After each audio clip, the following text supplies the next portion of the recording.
There are many superstitions floating about that we just accept as normal to hear.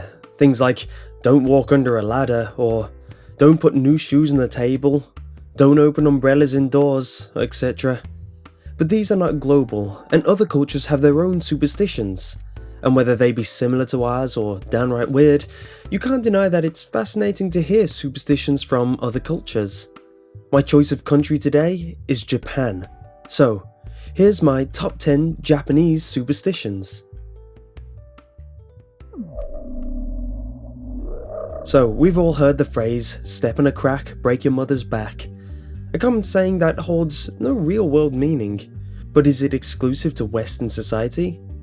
Well, it turns out the Japanese have a similar phrase that revolves around stepping on the border of tatami mats. However, instead of breaking your mother's back, their one translates to stepping on your parents' face? Ouch, a bit more gruesome than ours. It stems from the fact that these mats' borders will be decorated with family emblems and seals. Actually, that makes way more sense than ours.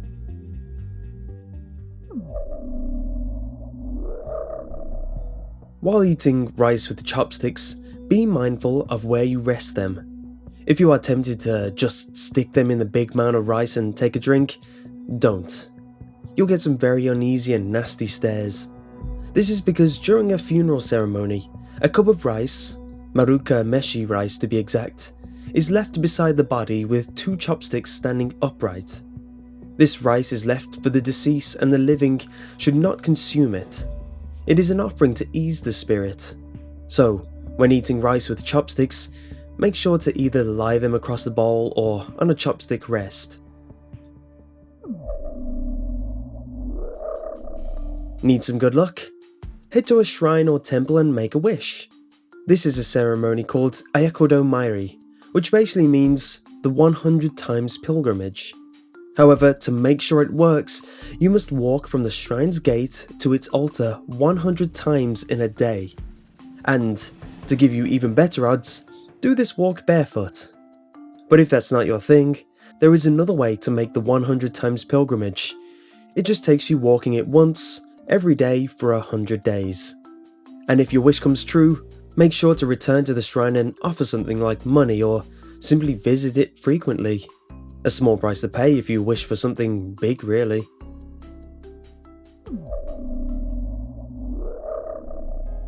While we're on the subject of shrines, if wishes isn't what you're after, try a curse. There is another ceremony called Oshi no Koto Mairi. To perform this curse, the person must visit a shrine during the hour of the ox, which is between 1 and 3 AM. They must bring with them a straw doll called Warenigyo that represents the person who shall fall victim to the curse. You must then use a special kind of nail to nail the doll to a tree. Wherever the nail is placed in the doll, it will bring pain to that part of the cursed person's body. But be warned, if you are seen while committing the curse will be reversed and bad luck will fall upon you. This next superstition revolves around not cutting your nails at night. This isn't something against personal hygiene. In the past, there was no electricity to light streets or homes during the evening.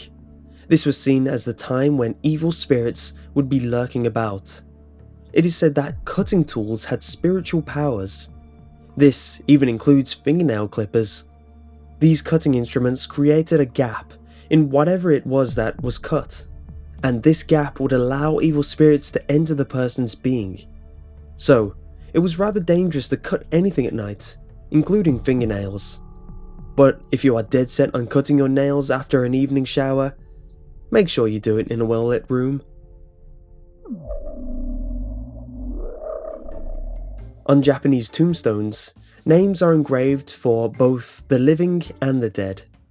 While the dead get black ink or even no ink at all, the family members who are still alive, or even spouses, get their names engraved in red ink to show that they are still alive. But people get very wary when you write their names in red ink anywhere else.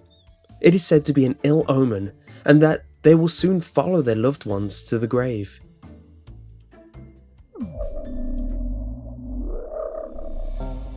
While Western societies have the unlucky number 13, the Japanese have 4 and 9 as their unlucky or ill-omened numbers.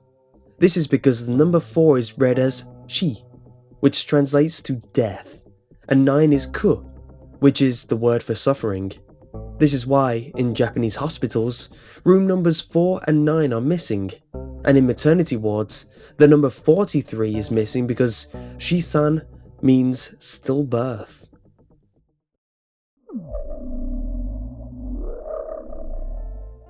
During a thunderstorm, parents warn their children to cover their stomachs because the god of thunderstorms and lightning, Raijin, is said to eat children's belly buttons, or even their entire abdomen depending on how bad the storm is. This particular god has a companion named Raiju. Raiju will bury himself inside belly buttons when he goes to sleep. This would cause Raijin to strike anyone's belly with lightning in an attempt to wake him up. But if you cover up your stomach, you won't get eaten, have a god sleeping in your tummy, or worse of all, you won't get struck with lightning. Parents use these stories to keep their children from exposing their stomachs at night to keep children from catching a cold.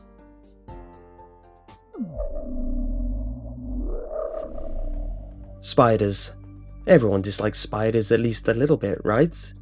When you see them in your house, you get the creepy crawlies.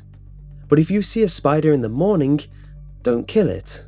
Morning spiders are considered a symbol of good fortune. But if you see a spider in the evening, they are considered bad luck and either need to be removed from your home or killed.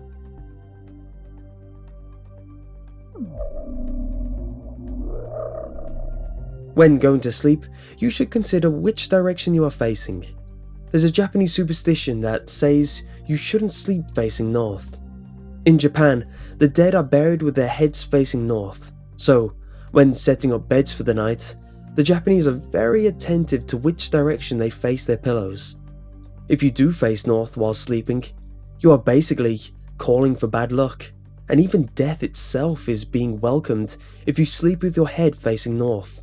So, which direction is your bed facing? I hope you liked this list, and if you did, leave a like. And if you want to see another top 10, click here for my top 10 short creepypastas. And if you want to see more top 10s in the future, subscribe. I put these out every week.